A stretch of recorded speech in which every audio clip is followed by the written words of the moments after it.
My first memory of Phuket is driving around in a jeep, and we had no brakes. And when we drove around, what hit me was the magnificent sunset. And I said to KP, you know, coming from Singapore, a city, this is the magic.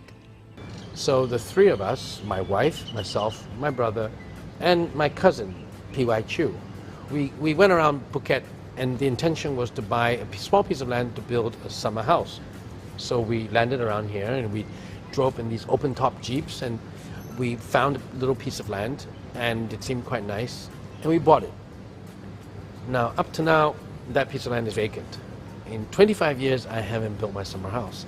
Who were we back then? We were Taiwan, we were doing tapioca, we were doing starch and wunsen. We had no hotel experience at all. After we bought the land to build a summer house, we kept on walking along the beach and we came across this most incredible moonscape. You just really cannot imagine it. What is today Laguna Phuket, with all its trees and its birds and its hotels? At that time there was nothing. And it had a very strange allure to it. And I guess on a whim, we said, well, why don't we see who owns this? We found the owner, who was a tin miner, who was more than happy to get it off his hands, and we bought it. So when I first came to this piece of land here, I was kind of like nudging my brother KP and say, where are the boundaries? Where are the boundaries? And he went like, damned if I know. And we were not even sure what we had bought. And when we were talking about putting down the first hotel, it was such a huge piece of land, I felt like doing, you know, just blindfold and To see the change it had gone through from being a wasted tin mine region to now a thriving community, not just for people, but for the birds and for the vegetation that you look around. So I think we have created a positive environment for a sustainable community. As developers, we do have sometimes to cut down trees in order to develop a villa. If you don't believe in that, that means you don't develop. So if we cut down a tree, we think about restoring a tree. That's why every year at every property, we plant 2,000 trees. We decided that we had to go with a Thai consortium, with using companies that Taiwan already had dealing with and had trust in us. We went with Dusit Thani, who was a very well-known local operator. We packaged together a product which is completely made in Thailand. It was operated by Thais, designed by Thais, and it established our credential. We had a vision, even though we didn't necessarily have the name Integrated Resort. We had a vision that across this huge piece of land we could do hotels in various areas, we could do housing in different places, we could do a golf course. We knew that we could link the lagoons. So we had this vision of what would become, and we didn't know it at that time, what would become Asia's first, and still today, its largest privately owned integrated resort. We put a hotel here, 200 room, very nice hotel.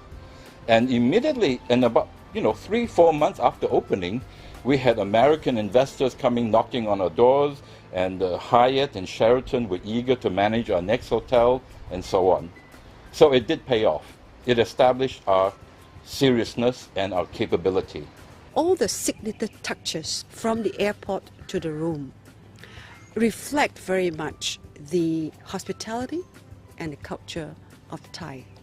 And I think our success, apart from building a very beautiful hardware structure, it's really a lot about the software expressions, and that I have to give credit to the people. We've envisaged, I think, more than the idea of a tourist attraction. We've envisaged the idea of a thriving organic community of people. Laguna is not only a means of livelihood, it is a community, it's a home, it's a family. As developers of Laguna, the people around us are not just employees, they are our long-term stakeholders. It's so important that when our employees, our associates are happy. ในระหว่างที่ผมไปบัดหน้าที่ ผมมีความภาคภูมิใจเป็นอย่างยิ่งที่ได้รับพระมหากรุณาธิคุณที่ได้รับเสด็จพระพี่นางเธอเจ้าฟ้ากัลยาณิพัฒนาที่ท่านเสด็จมาเปิดโรงแรมเมื่อตอนโรงแรมแรกเปิดวันที่ 25/2530 และผมยังได้ต้อนรับพระบรมสานุวงศ์อีกหลายพระองค์ชื่อนายประเสริฐครับทำงานลากูน่ามา27 ปีแล้วครับเริ่มทำตั้งแต่ลากูน่าไม่มีโครงการอะไรผมเข้ามาทางป่าและก็ปลูกต้นไม้เพิ่มเติมครับสิ่งที่ผมภูมิใจมากที่สุดก็คือผมได้ปลูกต้นไม้ต้นแรกของลากูน่าและต้นไม้ตอนนี้อายุประมาณ27 ปีเหมือนกันแล้วเป็นต้นสนต้นยูคาลิปที่สวนช้างปัจจุบันนี้ครับ When we set up the Phuket Tsunami Fund, the whole notion is how then we are able to restore the confidence to Phuketians. The English Language Center is to give them a skill set in literacy, in the basic English language, so that they're equipped with competence to be able to work anywhere. And turtles, every year we do a release ceremony. We are giving them the head start of surviving in the wide ocean. You know, people have asked me about the key factors of our success, and there's a lots of reasons. I mean, the design is beautiful, the management is good, timing was lucky, we're in Thailand. But if I had to identify a single factor, I would say without a doubt, I think it's the people of Laguna Phuket. It's not what we have done and the journey that we have made together that counts now. It is the future of Laguna Phuket that's important. And I think there's so much we can do together. And I just hope that they share that vision, they share that passion, they share that commitment, because we're going to roll out a master plan that they will be excited by. And I just want them to have fun along that journey of discovery, that journey of achievement. For all those who have been with us for the 25 years or 20 years or even those who have been with us just now, I want to thank you all for giving us that inspiration. Your hard work, your service have touched many lives as it has touched yours. And I hope you'll continue to be with us as we walk the journey together. ขอบคุณมากค่ะ